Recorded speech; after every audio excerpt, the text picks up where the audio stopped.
Alors vous aussi, vous venez du milieu de la danse, vous avez été danseuse et finalement votre carrière a été une succession de rebondissements. Est-ce que vous pouvez nous raconter, nous rappeler un petit peu votre carrière rapidement? Rapidement, c'est à mon âge, c'est très dur.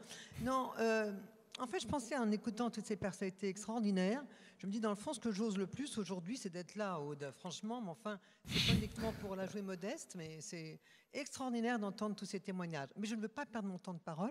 Donc, en fait, lorsqu'on s'est rencontrés, j'ai en fait, moi, ce que je crois le plus marquant pour moi, peut-être pas pour vous, mais pour moi, ça a été de démarrer ma vie pour la danse par l'amour, mais pas l'amour de la danse. C'était l'amour de ma mère. C'était ce que j'appelle mon terrible défaut de l'affectivité. C'est un grand défaut.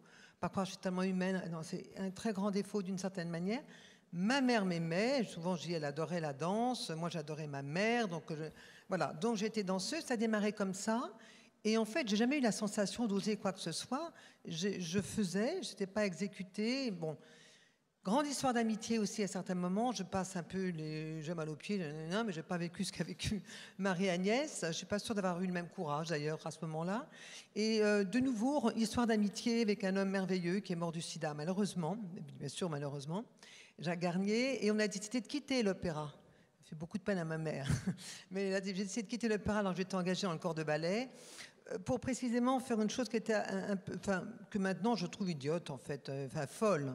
C'est-à-dire de quitter cette institution où tout le monde râle, où personne n'est content, mais tout le monde est finalement pas si mécontent des conditions qui leur sont données, et d'aller à l'aventure. C'est-à-dire, moi je ne me voyais pas du tout, je n'ai pas été étoile. Certains doivent trouver que c'est pas normal d'ailleurs que de diriger depuis si longtemps, parce que ça fait presque 20 ans que je dirige l'Opéra de Paris, alors que je ne suis pas une étoile dans ce métier, où que ça soit immodestement ou modestement, chacun le revendique comme une espèce, et c'est normal, et c'est vrai, et c'est justifié.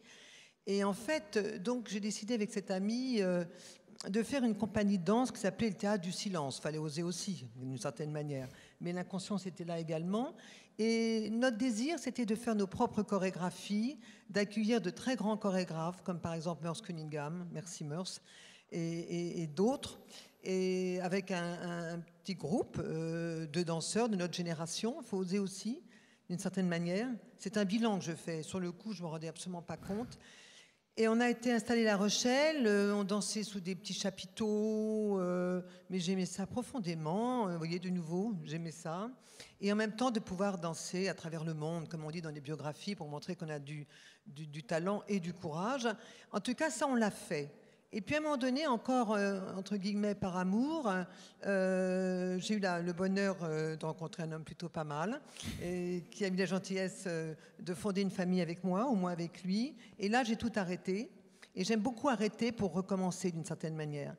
Et là, j'étais la première déléguée à la danse au ministère de la Culture. Je ne savais pas tout ce que c'était de travailler au ministère de la Culture. Je crois que j'étais jamais restée assise très longtemps derrière un bureau. Là, je suis restée très longtemps avec des piles de dossiers.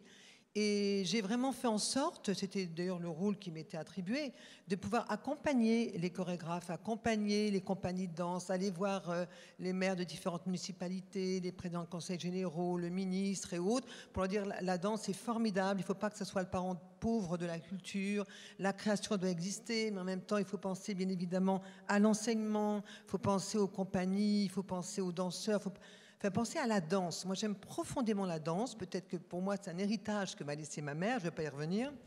Mais en tous les cas, j'aime ça profondément. Et voilà. Et donc, ça a été intéressant de faire ça. Je crois que... Et là aussi, un grand plaisir que j'ai et que j'ai encore, c'est de travailler avec des équipes. Des équipes de gens absolument formidables qui vous apprennent beaucoup. Donc, ça a été le cas au ministère de la Culture. Puis, à un certain moment, on m'a donc demandé de revenir à l'opéra en tant qu'administrateur général de l'Opéra Garnier. Alors, administrateur, pour moi, ça ne voulait pas bien grand-chose. Je suis une artiste, c'est bien, c'est mal, mais enfin, c'est mon métier, c'est ma vocation.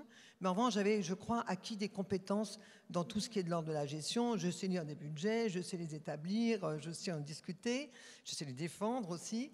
Donc, voilà, je suis devenue comme administrateur général, qui était un petit peu un rôle aussi de directeur artistique dans un moment un peu compliqué, comme ça arrive parfois à l'Opéra de Paris. Et puis à un autre moment, Hugues Gall, qui est un directeur général fabuleux, d'abord beaucoup de goût, ce qui m'a nommée directrice de la danse. Et j'ai eu à continuer, d'une certaine manière, à affronter 154 fauves, qui sont les 154 de la danseur de l'Opéra de Paris, et que j'aime et que j'ai aimé profondément. Et que je dis j'aime parce que je dis parfois même que j'aime contre vents et marées. Je les aime parce que je ne les comprends peut-être pas. Peut-être qu'ils ont la sensation que je ne les comprends pas, qu'il est impossible de les comprendre. Et pourtant, si on n'a pas ce désir d'être avec eux, pour eux, et avec chacun, pas de privilégier tel ou tel. Vous savez, la plupart ont l'impression que c'est les autres dont je m'occupe, que ce soit même au firmament. J'ai beaucoup d'admiration aussi pour les étoiles. J'ai l'honneur maintenant de les avoir à peu près tous proposés, nommés. Et je me rappelle avec beaucoup d'émotion ta nomination, Marie-Agnès.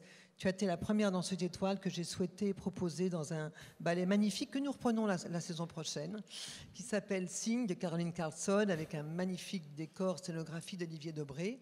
C'était la première fois que entre guillemets, j'osais proposer que ce soit dans ce type de ballet, que ça puisse être fait.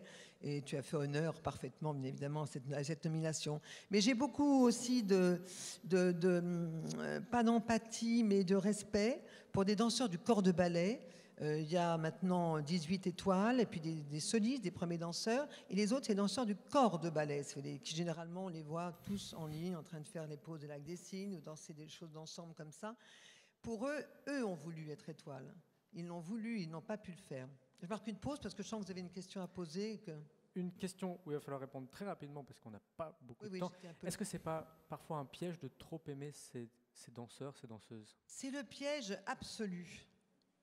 Mais absolument, c'est le piège absolu. Ça veut dire que aimer, c'est souffrir. Et en même temps, comme je suis une grande fille maintenant, j'apprends progressivement à aimer sans souffrir. Jonathan. Alors, j'ai pas beaucoup de temps, donc je vais choisir ma question. Je vais vous en poser deux. Quel a été le moment le plus marquant de votre carrière? Puisque vous avez connu de nombreuses vies. Le temps. Alors, dans vos relations avec les danseuses, avec les danseurs, C'est les danseuses qui vous... Vous allez voir la fin de ma question, vous allez comprendre pourquoi. Qu'est-ce que vous considérez comme le plus difficile et comme le plus agréable? Le plus difficile, c'est de les décevoir. Ça, c'est terriblement difficile de se rendre compte que ça ne répond pas à ce que chacun aurait voulu pouvoir faire. Ça, c'est difficile. Mais c'est toujours dans ce défaut qui est le mien et que j'ose quand même affronter. Et le plus agréable? Quand ils sont contents. Mais ce qui m'est le plus agréable maintenant, en vrai, c'est moins cette relation privilégiée, bien sûr, cette responsabilité. Mais en fait, il me semble que ce que j'ai osé, d'une certaine façon, tout ça c'est un bilan, c'est de faire en sorte que le public de l'opéra, il y a plus de 350 000 spectateurs pour le ballet de l'opéra, c'est que maintenant, ils viennent pour voir un spectacle très contemporain. Ça leur paraît, j'espère, pour la plupart, le grand nombre, normal. On est au XXIe siècle, bien évidemment, Ville de Lac des Cygnes, Gisèle et tout ça, et nous l'aimons profondément, mais que les plus grands artistes actuellement chorégraphient pour le ballet de l'Opéra de Paris, grâce à ces artistes fabuleux, bien sûr, aussi parce que je leur demande, mais c'est formidable. Et moi, c'est vraiment ça qui m'apparaît le plus évident à oser, c'est pour le public. À la limite, c'est ce que j'aime maintenant. C'est assister à des spectacles, parce que je suis à peu près tout le temps là, et de voir en même temps qu'on présente, par exemple, la Bayadère, eh bien, un autre programme, d'ailleurs, où tu participes, avec l'appartement de Matzek, l'autre ballet un peu plus classique, le même succès, le même enthousiasme, la même troupe, le même théâtre, et c'est de la danse. En deux mots, est-ce que vous-même, vous voulez devenir chorégraphe? Est-ce que c'est quelque chose qui vous passionne, qui vous intéresse? Ah non, mais moi j'ai fait 40 chorégraphies, ça y est, j'ai fait, je ne ferai plus. D'accord. Eh ben, vous ne connaissez pas mes chorégraphies? Si, mais c'était une question de Jean-Louis Beffa que j'ai rencontré ce week-end qui m'a dit de vous poser cette question. Qui a dit ça? Jean-Louis Beffa. Ah bon? Qui m'a beaucoup parlé de vous ce week-end et qui vous a beaucoup vanté. Voilà. Merci beaucoup Brigitte Lefebvre, merci pour votre témoignage. Merci beaucoup.